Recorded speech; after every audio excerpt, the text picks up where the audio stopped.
इंदिरा गांधी भारतीय प्रधानमंत्री इंदिरा गांधी ने आपातकाल की अध्यक्षता की, जो जून 1975 से मार्च 1977 तक 21 महीने की अवधि थी, जिसमें भारत पर आपातकालीन शक्तियां लागू की गई थीं। प्रमुख प्रश्न। भारत में आपातकाल क्या था?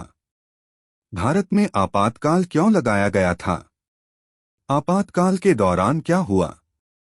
आपातकाल भारत में 21 महीने जून 1975 मार्च 1977 की अवधि थी, जिसके दौरान भारतीय राष्ट्रीय कांग्रेस पार्टी की प्रधानमंत्री इंदिरा गांधी के आदेश पर पूरे देश में आपातकालीन शक्तियां लागू की गई थीं।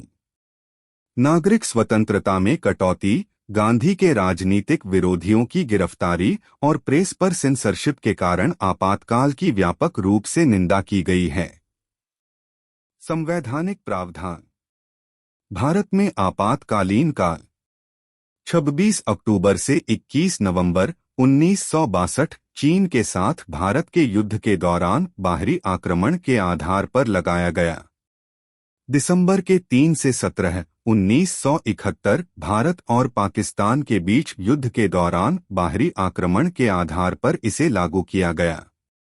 25 जून 1975 21 मार्च 1977 राजनीतिक अस्थिरता और आंतरिक अशांति के आधार पर इंदिरा गांधी सरकार की आलोचना के दौरान लगाया गया।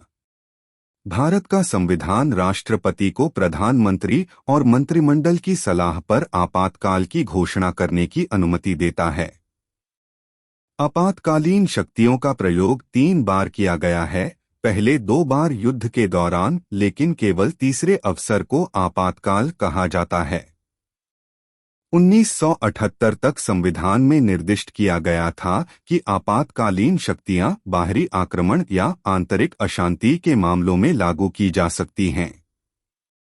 पहली शर्त का इस्तेमाल 1962 में भारत के चीन के साथ युद्ध के दौरान आपातकाल की घोषणा करने के लिए किया गया था, और फिर 1971 में भारत के पाकिस्तान के साथ युद्ध के दौरान, जिसके कारण बांग्लादेश पूर्व में पूर्वी पाकिस्तान का निर्माण हुआ। 1975 में आपातकाल की स्थिति आंतरिक अशांति के आधार पर घोषित की गई थी। यह एक ऐसा शब्द है जिसकी व्याख्या की जा सकती है। 1978 में आपातकाल हटा लिए जाने के त्वरित तथ्य। तारीख जून 1975 मार्च 1977। जगह भारत। पृष्ठभूमि इंदिरा गांधी अपने बेटे संजय गांधी के साथ। इंदिरा गांधी अपने बेटे संजय गांधी के साथ भारतीय प्रधानमंत्री इंदिरा गांधी दाएं 19 नवंबर 1976 को अखिल भारतीय कांग्रेस कमेटी के गुवाहाटी असम अधिवेशन के दौरान अपने बेटे संजय गांधी के साथ विचार विमर्श करती हुई। आपातकाल से पहले राजनीतिक अशांति और अस्थिरता का दौर था, जो कथित भ्रष्टाचार के आधार पर गांधी के प्रधानमंत्रित्व का विरोध करने पर केंद्रित था। 1969 में अंदरूनी कलह के बाद मोरारजी देसाई और अन्य दिग्गज नेताओं ने उन्हें कांग्रेस पार्टी से निष्कासित कर दिया था।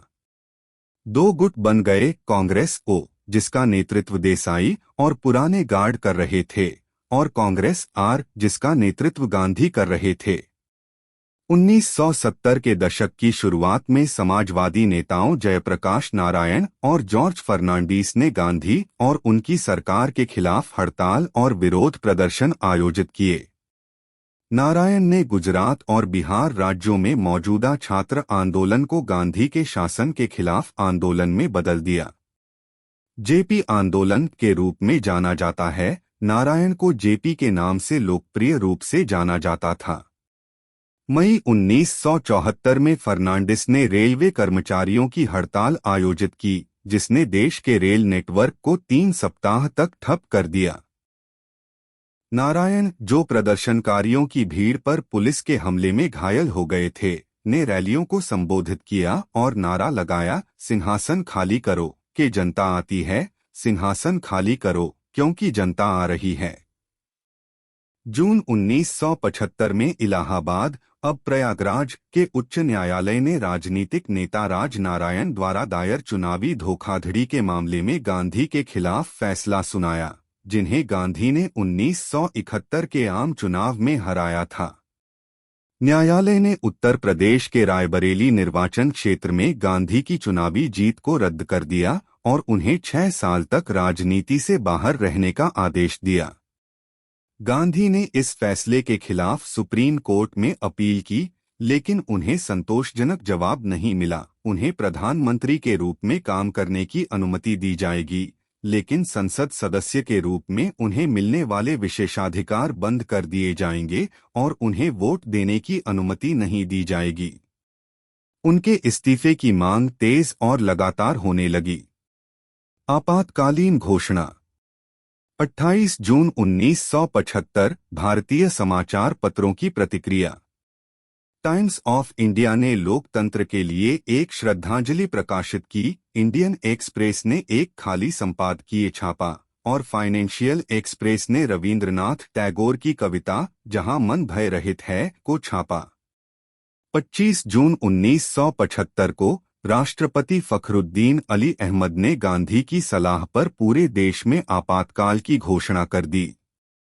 दिल्ली के उस इलाके में बिजली काट दी गई जहां अधिकांश मीडिया घरानों के मुख्यालय थे। कोई भी समाचार पत्र नहीं छप सका और भारतीयों को अगली सुबह ऑल इंडिया रेडियो पर आपातकाल की खबर मिली। यह प्रेस पर महीनों तक कठोर सेंसरशिप की शुरुआत थी, जो गांधी द्वारा आपातकालीन शक्तियों को ग्रहण करने, उनकी नीतियों और उनके बेटे संजय गांधी के कार्यों की काफी आलोचना कर रही थी, जो कथित तौर पर आपातकाल की कुछ सबसे बुरी ज्यादतियों जैसे जबरन नसबंदी को अंजाम देने के लिए जिम्मेदार थे। आपातकाल के सांस्कृतिक चित्रण तक सेंसरशिप लागू की गई और उस समय इस विषय पर बनी कई फिल्मों पर सरकार ने प्रतिबंध लगा दिया, जिनमें आंधी 1975, तूफान, किस्सा कुर्सी का 1978, एक सिंहासन की कहानी और नसबंदी 1978 नसबंदी शामिल हैं। बाद में शासन में बदलाव के बाद प्रतिबंध हटा दिए गए। बाद में संजय गांधी पर किस्सा कुर्सी का के प्रिंट नष्ट करने का आरोप लगाया गया, जिसमें उनकी पैरोडी की गई थी। आपातकाल समाप्त होने के बाद फिल्म को फिर से शूट किया गया और रिलीज किया गया। भारत में आपातकाल